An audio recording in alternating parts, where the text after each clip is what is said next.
Well, hello and welcome everybody to another well, it's not a review, I'm just used to saying it. Well, hello and welcome everybody to another video. I wanted to sort of touch base and sort of progress from where we were on the last video. I wanted to talk about a number of things. I've got a couple of notes down here. And they are board game related. I wanted to talk first of all about the comments from my last video. Everyone who commented, I just got to point out that everything was positive. Everyone was like really cool. Like that's completely unheard of on YouTube. But I wanted to sort of follow up on that last video. But I can see here Ikemouse or Joel Eddy left a message here. Mate, you're a legend.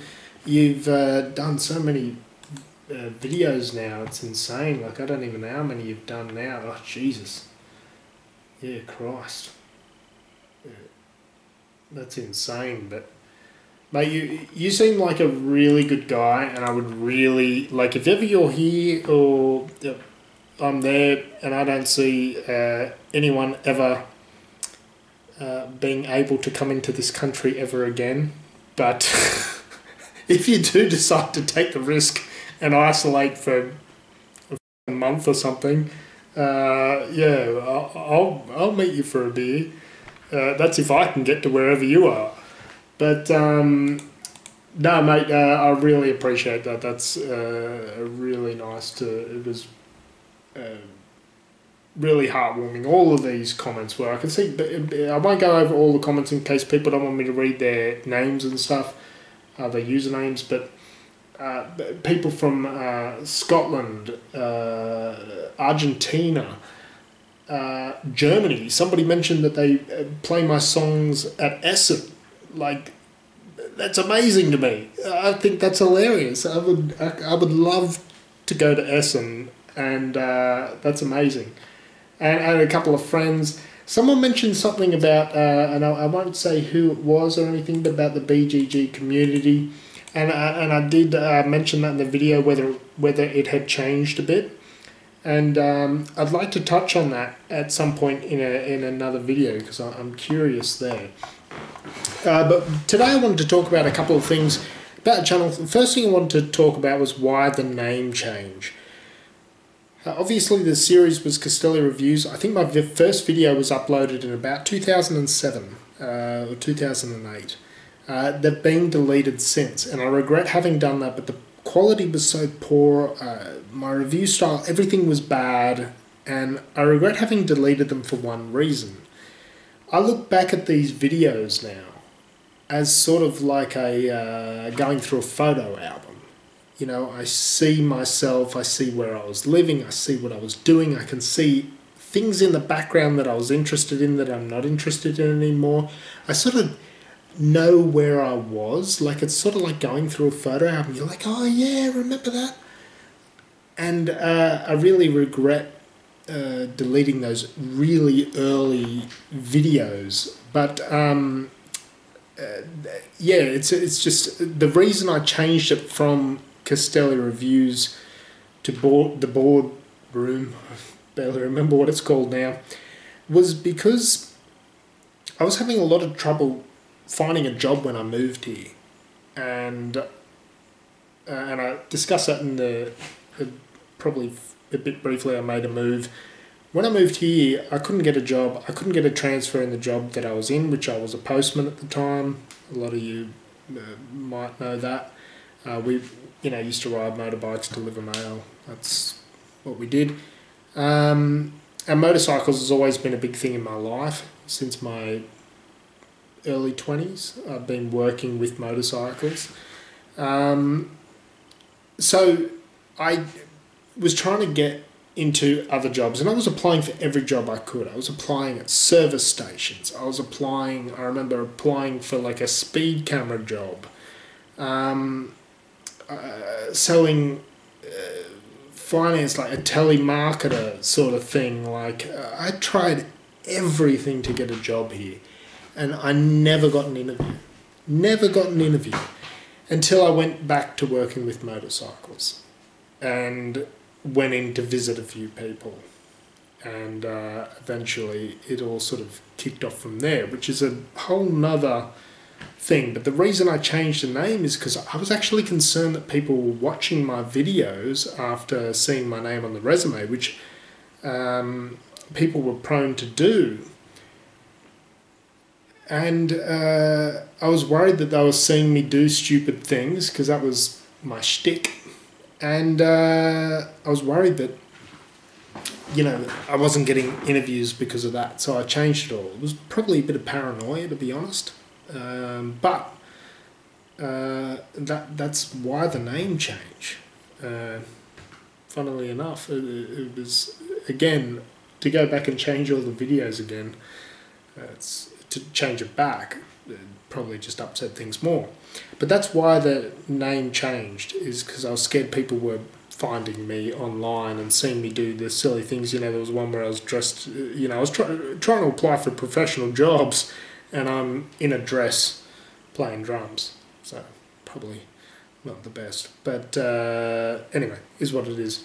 The other thing I want to talk about is the song I've Played Everything. Now, here's a real fun fact. When I first moved to Sydney, my father is a musician, and he lived above a garage of Jeff Mack. And it was just a little studio apartment thing above a garage.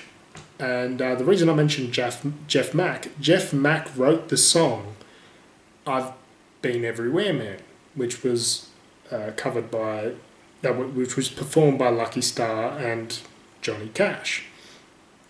And so I actually, I lived above his garage for like over a year. And he and his wife were the nicest people that I ever met. So that song was actually the song that I liked the most. And I've got it here. Is Jeff Mack performed it. You can find it on YouTube, but it's Jeff Mack, M-A-C-K, "I've Had Everything," which he performed a song which was a parody of "I've Been Everywhere," called "I've Had Everything," and he mentions all the diseases that he's had after going to the doctor and that, and it was really funny. And I remember hearing that and going, that's fantastic.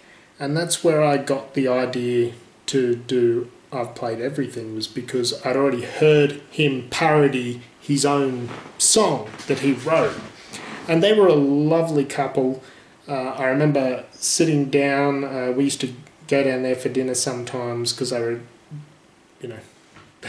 in the house and they had better stuff to cook and that than we did. And they were very generous people. And he took us down there once, and, you know, you've seen me play guitar and that. He said, "Oh, you want to play my guitar? You want to have a look at my guitar?" And I said, "Yeah, sure." And he gave me this guitar. I remember I was like, geez, this thing weighs a ton. And I was playing this guitar and I was like, wow, you know. And he said to me, it's I think it was like a 1950s or 60s Gibson. And I was like, yeah, that's amazing. And then he told me how much it was worth. And like, I won't even mention the number, but I literally just picked it up and said, "You need to get this away from me." Like, I couldn't, that was more money than I'd ever, it was insane. I was just like, dude, you got to, I can't believe I even touched it. But he was that kind of person. He would let me play it and then tell me that. And he and his wife, best sense of humour, really cool people. And I really hope that my dad may have showed him that version of the song that I did, because I think he would have got a kick out of the fact of it. Now, I remember actually, I was upstairs above the garage, and the Simpsons did a little bit of "I've Been Everywhere" and played a little bit of a parody on it. And I ran downstairs. I would have been maybe 20, 21. Ran downstairs and I ran down to him. I was like, "Jeff, your song. They just did your song on The Simpsons." And he was totally unimpressed. He was just like, "Oh, isn't that a cartoon?" I It's like, yeah, but it's not just a cartoon. It's like the #1 show ever. Like everyone, it's not a cartoon like a kid's thing, but he didn't know. And but he and his wife, and particularly Tabby, beautiful people. But I wanted to mention that song. I had a bit of a personal interest in that song, as well as Lucky Star, who's the Australian performer that performed it, I believe, before Johnny Cash. I used to, my dad, as I said, was an entertainer, and we used to go to barbecues at his house and that sort of thing when I was very young, but I still remember that. But I wanted to just quickly mention there was a bit of an underlying story with that song. So my memory card actually just filled up, and the next subject I was going to talk about, it cut out halfway through, and I'm probably glad that it did, because I'm not sure I'm ready to go there yet, because I don't know how to quite word it in a way where I'm going to come across as not being a bit dirty on something that happened, board game related, but we'll probably get to that because I do want to touch on it. But other than that, I just want to give a big shout out to board game blogger Alex Berry. He and I, he commented on my last video. He and I used to play board games over Skype, and I really remember that fondly. We played 1960, The Making of a President, on some online platform. I can't remember what it was, and he was phenomenal at it. I actually purchased the game because of his review, and I purchased it from someone on the Board Game Geek marketplace that lived near me that I ended up gaming with regularly because of that introduction. And I thought that was fascinating. It actually led into a friendship, which was really cool. And so this is what I was about to say. It's probably 9 o'clock at night. I know that's going to be a message about work, and I'm hoping to get some more free time so that I can maybe produce some videos. They're not always going to be board game related because that isn't really my focus, but I like doing videos, editing videos. I've got a lot of other interests. I'm going to show you some footage while I'm talking about this, but there might be something that you guys are interested in there that I might be able to talk about while I'm trying to get, you know, my gaming. I had a game. It was Black Orchestra, I'm not going to deny it. It's been sitting on my shelf for a year. I purchased it to do a video about it, getting back into board games, see if it worked. It's been sitting sealed on my shelf for over a year. I opened it the other day. I'm not saying I'll ever review it. I'm not even sure I'll even play it at the moment because things like that keep happening. But I'm really trying to get some more free time for my mental health and just for my well-being. But I'm working towards those goals.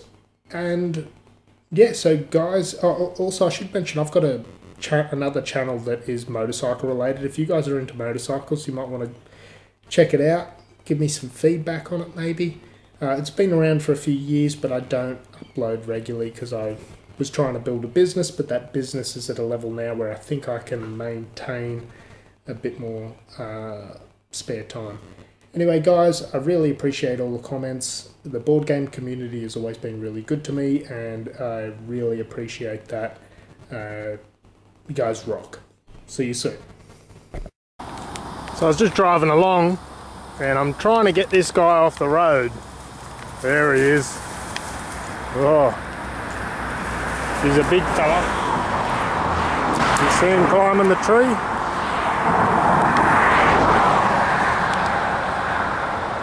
Beautiful. Now I would say, having a look at him, from the tip of his tail to the top, you're probably about 1.5 meters.